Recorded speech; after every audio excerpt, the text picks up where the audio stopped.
Hello दोस्तों, good morning all of you on your YouTube channel advance study point पर आपका स्वागत है। दोस्तों, अगर आप इस चैनल पे न्यू हैं तो प्लीज़ वीडियो को लास्ट तक देखिएगा। अगर वीडियो आपको अच्छा लगे तो प्लीज़ चैनल को सब्सक्राइब कीजिएगा और वीडियो को लाइक एंड शेयर ज़रूर कीजिएगा। दोस्तों, अगर आप इस चैनल पर न्यू हैं तो आपको बता दूँ कि क्लास टेंथ एनसीईआरटी बुक की सारी लेक्चर यहाँ पे की जाएगी। और मैं बता दूं कि अभी ये क्लास शुरू ही हुआ है। इसमें सिर्फ एक चैप्टर वास्तविक संख्या का सारा वीडियो कंप्लीट हुआ है। अगर आप न्यू हैं तो वहाँ पे जाकर के आप प्लेलिस्ट में जाकर के आप देख सकते हैं सारा वीडियो। और आज चलते हैं आपके लिए बहुपद लेकर के, बहुपद वास्तविक संख्या यानी पोलिनोमियल, इंग्लिश में इसको पोलिनोमियल कहते हैं। अब चलते एक्सरसाइज 2.1 स्टार्ट करते हैं। अब 2.1 में देखो क्वेश्चन सारा लिखा हुआ है। बस आपको बता दूं कि 2.1 में बस एक ही क्वेश्चन है। और आपको मैं विश्वास के साथ ये बता देना चाहता हूँ कि अगर आप क्लास 10th के बच्चे हैं तो मैं 100% आपका गारंटी लेता हूँ कि आप इस चैनल को सब्सक्राइब कीजिए। और सब्सक्राइब करने के बाद अगर आप लास्ट तक वीडियो में बने रहते हैं, यानी जब तक बोर्ड का एग्ज़ाम नहीं हो जाता, तो आप अगर बोर्ड के एग्ज़ाम तक आप बने रह जाते हैं मेरे चैनल से, तो 100% मैं गारंटी लेता हूँ कि आपको 95+ मार्क्स कोई काट नहीं सकता है। ठीक है, तो दोस्त चलते हैं। देखो, आपको अगर आप थोड़ा सा वेट कीजिए और मेरे वीडियो को देखिए तो उसी से आपको पता चल जाएगा कि किस तरीके से यहाँ पे कंसेप्ट क्लियर किया जाता है। ठीक है, अगर आप कंसेप्ट अच्छा लगे तो चैनल को सब्सक्राइब जरूर कीजिएगा। तो चलो आज चलते हैं एक्सरसाइज 2.1 लेकर के। और इससे पीछे वाली वीडियो नहीं देखें तो पीछे वाली वीडियो देख लीजिएगा, वास्तविक संख्या। चलो देखो, वास्तविक एनसीईआरटी बुक आप निकाल लीजिए सामने में, और बहुपद पोलिनोमियल। ठीक है, इसमें देखो सिर्फ एक ही क्वेश्चन है। 2.1 में सिर्फ एक ही क्वेश्चन दिया गया। इसी एक ही क्वेश्चन में रोमन नंबर 1 से लेकर के 6 तक क्वेश्चन दी गई है। ठीक है, अब देखो क्या बोल रहा है कि किसी बहुपद px के लिए y बराबर px का ग्राफ नीचे आकृति 2.10 यानी इसी का नाम है 2.10 दिया गया है। प्रत्येक स्थिति में px के शून्यांकों की संख्या ज्ञात करना। हमको क्या ज्ञात करना? शून्यांकों की संख्या। अब दोस्त आप सोच रहे होंगे कि सर इसका तो थ्योरी जानते ही नहीं है तो कैसे बनाएंगे। तो थोड़ा सा हम थ्योरी हिंट्स कर देते हैं। अगर थ्योरी आपको पढ़ना है तो कमेंट करना, ठीक है, नहीं तो प्लेलिस्ट में जाकर के वहाँ से मेरा थ्योरी सारा चीज़ देख सकते हो, आपको बहुत अच्छा से मिल जाएगा वहाँ पे। ठीक है, तो दोस्तों देखो, इस पर थोड़ा सा हम थ्योरी बताते हैं कि शून्यांकों की संख्या कैसे निकालेंगे। तो इससे भी पहले देखते हैं बहुपद कहते हैं किसको, थोड़ा सा बस डिटेल्स में। देखो, बहुपद कहते हैं ऐसा बीजीय व्यंजक, देखो थोड़ा सा नीचे कर लेते हैं।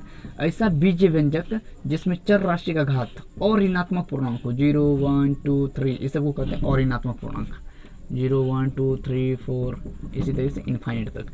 ऐसा बीजीय व्यंजक किसको कहते हैं? जिसमें चर राशि हो, चर राशि जिसका मान बदलते रहे, जैसे एक्स वाई जेड, ये सब चर राशि कहलाता है। और जैसे अचर राशि हो, अचर राशि किसको कहते हैं? जिसका मान नहीं बदले। तो ऐसा बीजीय व्यंजक जिसमें चर और अचर दोनों होता है, और जिसमें चर राशि का घात और ऋणात्मक पूर्णांक होता है। और ऋणात्मक मतलब 0 1 2 3 4 5, यानी ऋणात्मक नहीं होना चाहिए और पूर्णांक नंबर होना चाहिए, उसको कहते हैं बहुपद। फिर से समझो थोड़ा सा, बहुपद किसको कहते हैं? ऐसा बीजीय व्यंजक किसको कहेंगे? जिसमें चर और अचर दोनों रहेगा, उसको कहते हैं बीजीय व्यंजक।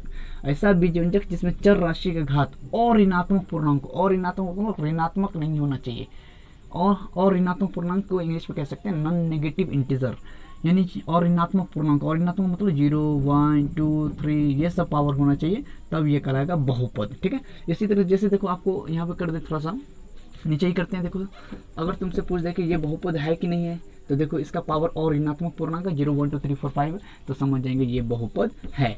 अब थोड़ा सा बता देता हूँ किसको बहुपद नहीं कह सकते। तो जब देखना कि पावर माइनस में आ जाता है तो उसको बहुपद नहीं कह सकते। जब देखना पावर बट्टे के रूप में आ जाता है तो बहुपद नहीं कर सकते। जब देखना पावर x रूट के रूप में आ जाता है तो बहुपद नहीं कर सकते। जब देखना x 1/x के रूप में कभी कभी आ जाता है तो ये सब बहुपद नहीं सकते। यानी ये 4 कंडीशन है कि बहुपद नहीं हो सकते हैं। तो यानी सिर्फ एक ही याद रखो थ्योरी कि बहुपद किसको कहेंगे? जिसमें चर राशि घात 0 1 2 3 4 5 होना चाहिए, 0 1 2 3 4 5 इनफाइनाइट तक, यानी कंप्लीट नंबर होना चाहिए, माइनस में नहीं होना चाहिए, प्लस में होना चाहिए, और कंप्लीट नंबर होना चाहिए x का पावर, तो ये कहलाएगा बहुपद। जैसे देखो यहाँ पे लिख सकते हैं हम 5x3, तो जिसमें x का देखो पावर कंप्लीट नंबर है और प्लस में है, यानी कंप्लीट नंबर प्लस में होना चाहिए, तो ये क्या कहलाएगा? बहुपद कहलाएगा। तो आप बहुपद समझ गए। अब देखो शून्यांकों की संख्या समझते हैं किसको कहते हैं। देखो किसी भी बहुपद का ग्राफ, जैसे अगर आप पढ़े होंगे थोड़ा सा आप वीडियो अगर पढ़े होंगे कहीं पे, तो बहुपद, देखो बहुपद तो समझ गए हम लोग। अब बहुपद घात के आधार पर पढ़ा होगा, एक घातीय बहुपद, द्विघातीय बहुपद, त्रिघातीय बहुपद, इसी को इंग्लिश में कहते हैं linear polynomial, quadratic polynomial, cubic polynomial. ठीक है, तो देखो एक घातीय बहुपद किसको कहते थे? ऐसा बहुपद जिसमें चर राशि का अधिकतम घात 1 होता था, उसको कहते थे एक घातीय बहुपद। ठीक है, एक घातीय बहुपद। और इसका ग्राफ कैसा होता था, एक सरल रेखा होता था, एक सरल रेखा, और ये एक्स एक्सिस को एक बिंदु पे कट करती थी, इसीलिए इसका शून्यांकों की संख्या केवल एक होता था, जीरोज की संख्या केवल एक होता था, इंग्लिश में जीरोज कहते हैं इसको।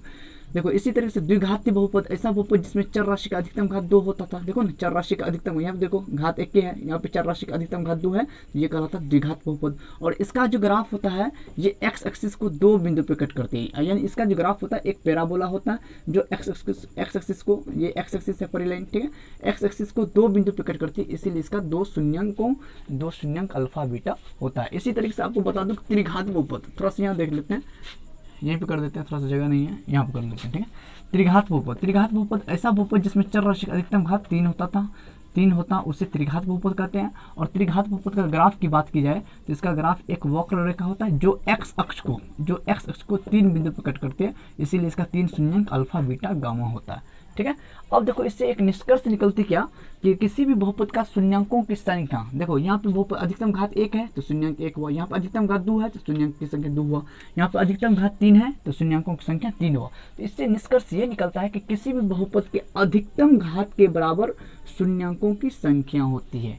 और दूसरा निष्कर्ष ये निकलता है कि किसी भी बहुपद का ग्राफ एक्स अक्ष को जितना बिंदु पे कट करती है उतना शून्यंकों की संख्या होती है। देखो ना, इसका ग्राफ एक्स अक्ष को 1 बिंदु पे कट किया तो 1 शून्यंक, इसका ग्राफ एक्स अक्ष को 2 बिंदु पे कट किया तो 2 शून्यंक, इसका ग्राफ एक्स अक्ष को 3 बिंदु पे कट किया तो 3 शून्यंक।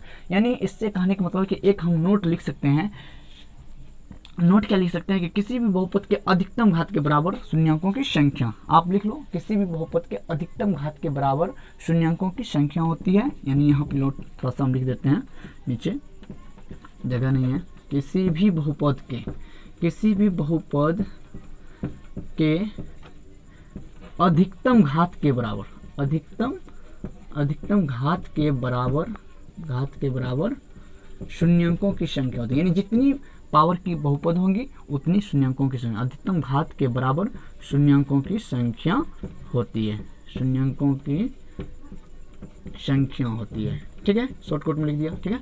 अब इसी में नोट नंबर दूसरा, इसी को अथवा करके लिख सकते हैं हम, अथवा क्या करेंगे, देखो यहाँ पे लिख लेते हैं थोड़ा सा ऊपर में, किसी भी बहुपद का ग्राफ या आलेखीय निरूपण, किसी भी बहुपद का आलेखीय निरूपण एक्स अक्ष को जितना बिंदु पे, आलेखीय निरूपण एक्स अक्ष को जितना बिंदु पे कट करती है उतना शून्यंकों की संख्या होती है। जितना बिंदु पर कट करती है उतना शून्यंकों की संख्या होती है, अब देखो आप समझ गए कि किसी भी बहुपद का ग्राफ एक्स अक्ष को जितना बिंदु पे कट करती है उतना शून्यंकों की संख्या होती है। तो इसमें देखो हमको शून्यंकों की संख्या ही पूछ रहा है, तो देखो ये एक्स एक्सिस, परी लाइन को एक्स एक्सिस कहेंगे यानी हॉरिजॉन्टल लाइन, और खरी लाइन को वाई एक्सिस कहेंगे यानी वर्टिकल लाइन। अब इसके अलावा जो दिख रहा है ये बहुपद का ग्राफ है, अब देखेंगे कि बहुपद का ग्राफ एक्स अक्ष को कहीं पे काट भी रहा है, यानी किसी भी बहुपद का ग्राफ एक्स अक्ष को जितना बिंदु पे कट करेगी उतना शून्यंकों की संख्या निकलेगी। देखो ये एक्स अक्ष को एक को बिंदु पे नहीं कट कर रहा है, यानी किसी बिंदु पे कट नहीं कर रहा है, तो इसमें शून्यंकों की संख्या कितनी आ जाएगी, शून्य लिख सकते हैं, शून्यंक की संख्या क्या हो जाएंगी, शून्य हो जाएंगे, शून्य मतलब देखो ना, किसी भी बहुपद का ग्राफ, ये एक्स एक्सिस, ये वाई एक्सिस, इसके अलावा जो दिख रहा है ये ग्राफ है, ये बहुपद का ग्राफ है, और ये देखो एक्स एक्सिस को किसी बिंदु पे नहीं कट कर रही है तो कोई शून्यंक नहीं होगी, यानी एक भी नहीं होगी, ठीक है। अब इसमें देखते हैं ये एक्स एक्सिस और ये वाई एक्सिस, इसके अलावा जो ये दिख रहा है ये बहुपद का ग्राफ है, और ये एक्स अक्ष को कितना बिंदु पे कट कर रही है, तो देखो एक्स अक्ष के एक बिंदु पे कट कर रही है, इसलिए शून्यंकों की संख्या कितनी हो जाएगी, एक हो जाएगी। यानी किसी भी बहुपद का ग्राफ एक्स अक्ष को जितना बिंदु पे कट करेगी उतना शून्यंकों की संख्या हो जाएगी। तो एक बिंदु पे कट किया तो एक शून्यंकों की संख्या। इसी तरीके से इसमें देखो, ये देखो एक्स एक्सिस, ये वाई एक्सिस, इसके अलावा जो दिख रहा है ये बहुपद का ग्राफ है, और ये एक्स अक्ष को 2 बिंदु पे कट कर रहा है, इसीलिए शून्यंकों की संख्या कितनी हो जाएगी, इसमें 2 हो जाएगी।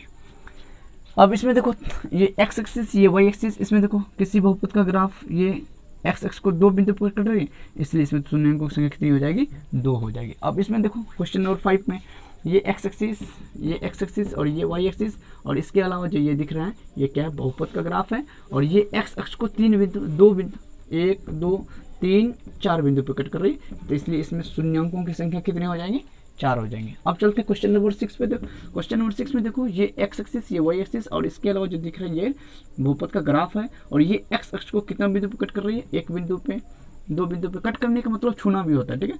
तो देखो इस बिंदु पे छू रही है, इस बिंदु पे छू रही है, तो टोटल 3 बिंदु पे छू रही है, यानी एक बिंदु, दो बिंदु, 3 बिंदु पे छू रही है। तो इसमें शून्य